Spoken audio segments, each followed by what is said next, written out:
palakpakan natin ang ating mga sarili. Happy 8th anniversary. At mabuhay po kayong lahat. Congratulations. Yes!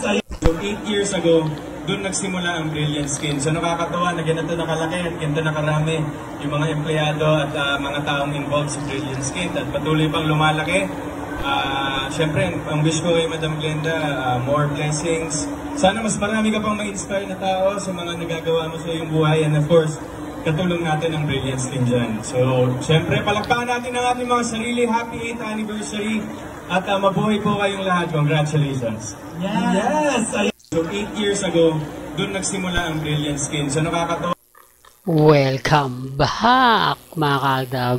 Ito na naman po ang inyong lingkod, si Mr. Destiny. Dito sa part ng video na to mga kaaldab, sinabi niyang 8 years, di po ba? Medyo nakakataba po ng puso dahil 1 year nga po ang agwat lang sa selebrasyon ng Aldab Nation. Siyempre kahit papaano pag sinabi mong 8 years, pumapasok ang 9 years anniversary ng Aldab Nation. Kaya nga sabi ko sa inyo, may mga update po si Richard Volkerson na talagang parang sabi nyo na yung tipong nagse-celebrate sila. Di po ba? Pagkatapos nga po mag-celebrate ni Daddy Bay at ng pamilya Volkerson, nagse-celebrate naman po sila ni Mengay sa 9th year anniversary at syempre sa anniversary ng Aldab. Kaya nga po tuloy-tuloy pa rin po ang pamamayagpag ng Aldab Nation. Kaya nga po kami nagtitrending Kaya nga po kami pinag-uusapan. Isa ito sa rason at dahilan kung bakit po hindi kami nagpapatinag. Isa po ito sa dahilan kung bakit po ang daming mga tao na hindi kaya kaming tibagin. Kahit anong pananakot, kahit anong sabihin po sa atin, di po ba? Tayo pa rin po yung namamayagpag. Tayo pa rin po yung malakas. Tayo pa rin po ang nagpapatrending. Kasi hindi po ito magawa ng Katden at ng Armain. Real talk.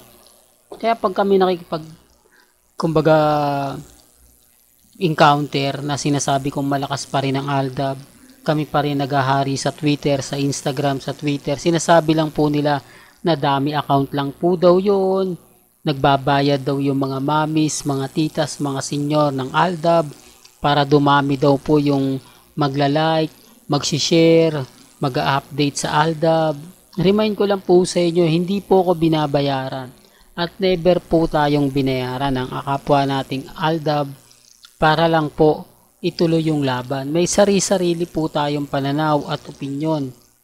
Kaya nga po nagkakaisa kami. Ito yung kagandahan po sa Aldab Nation. Kaya nga po si Richard Volkerson Jr. Gustong gusto niya yung Aldab kasi kami po yung kumbaga nagkakaintindihan. Hindi po kami magkakamag-anak, hindi po kami magkakaibigan, hindi po kami isang fans club lang. Fandom po kami. Napakalaking fandom na suportado at sinusuportahan namin ang real life couple.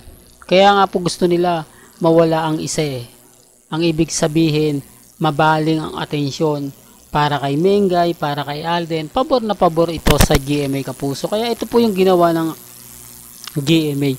Pinaghiwalay po nila yung Aldab. Ine-expect po kasi nila mahati ang Aldab Nation. Yung iba mapupunta kay Alden, yung iba mapupunta kay Main.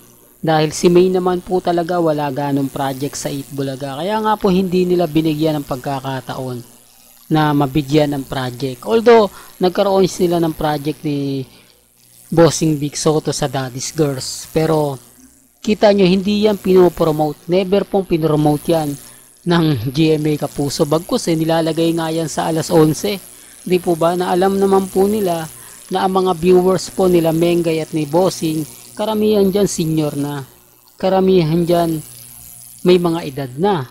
Kaya po nakakatulog na po sila pagising nila tapos na yung Daddy's Girls. Napupuyat. Di po ba? Saan ka naman kasi makakita? Mauuna pa yung magpakailanman na parental guidance. Hindi katulad ng Daddy's Girls na may matututunan ka.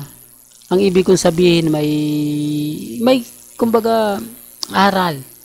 Di po ba? Aral at saya na mapapanood mo. Hindi nga, oo, nandun na tayo magpakailanman, totoong buhay, totoong naganap, totoong nangyari. Pero, kumbaga may mga pagkakataon na pangmatanda na po talaga siya. Ibig kong sabihin, hindi siya pwede sa mga bata. Hindi katulad ng Daddy's Girls, di po ba? Na kapag ka nanonood yung mga lolas, kasama nila yung apo nila. Kaya nga po ng panahon na nilagay sa parang hating gabi na rin kasi 10:30. Di po ba? Ay 9:30, magsisimula ng 10. Nakakatulog na yung mga mamis. Di po ba? Hindi na nila napapanood. Ganyan po sila kadesperado. Real talk. Well, balikan natin si Richard Polkerson. Marami pong nagulat bakit nga po ba walang ganap si Alden pagkatapos nga po ng event ng Bingo Plus ay agad-agad na siyang umalis at eto na naman po hindi alam kung ano na nga po ba yung mga susunod na hakbang ni Richard Polkerson. Di po ba tuloy-tuloy po yung update niya, tuloy-tuloy po yung mga gawain niya, pero ang mga cut din nakikisaw-saw pa rin, di po ba? Wala naman pong ganap. Pilit nilang dinidikit. Pilit nilang sinasabi na magganito. Pilit nilang sinasabing ganon. Remind ko lang po ang cut din wala po talaga. Hindi po sila sinlakas ng Aldab Nation. Hindi po nila magawang mag-trending. Magte-trending lang yan kapag may mga posts.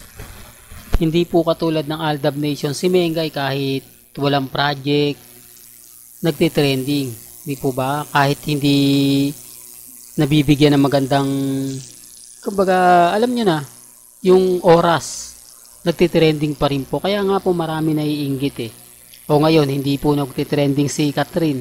Nasaan po si Catherine? Napakaraming endorsement. Kaya nga po tuloy-tuloy po yung mga update niya. Mas tinatalo pa po sila ng mga ibang kapuso. Di po ba na kahit pa paano nagtitrending yung pulang araw. Si Barbie Fortesa. At sa Jack Roberto. Kaya sabi ko sa inyo, relax lang po tayo sa mga mamis, sa mga titas, sa mga senyor. Ito po yung mga update natin kay Richard Polkerson at kay Maid Polkerson. Na totoo naman po, wala po talaga sa Bangkok, Thailand. Nandito lang po sa Pilipinas si Richard Polkerson at ang bali-balita nga po daw ay nagkaroon nga po raw ng sakit si Richard Polkerson. At si Mengay nga po ay nag-alaga sa kanya. Oops, issue na naman yan, Mr. Destiny. Alam mo, kaya ka nababash Kaya ka lagi na pag-iinitan sa mga pinopost mo na hindi naman daw totoo. Okay lang. Basta ako, masaya ako at kampante. Hindi po ba? Basta dun tayo sa Aldab Nation na kung saan nga po, updated na updated tayo. Dito nga po kay Richard Polkerson Junior. Well, hanggang dito na lang po ang ating latest updates. Kaya kung gusto nyo pa po ng pinaka-latest at sariwang update, abay tumutok lang po kayo dito po sa channel ni Mr. Destiny para updated po kayo sa mga latest at sa mga bagong video po na ilalabas po natin maya-maya lang. Hanggang sa muli, salamat po sa panonood at pakikinig.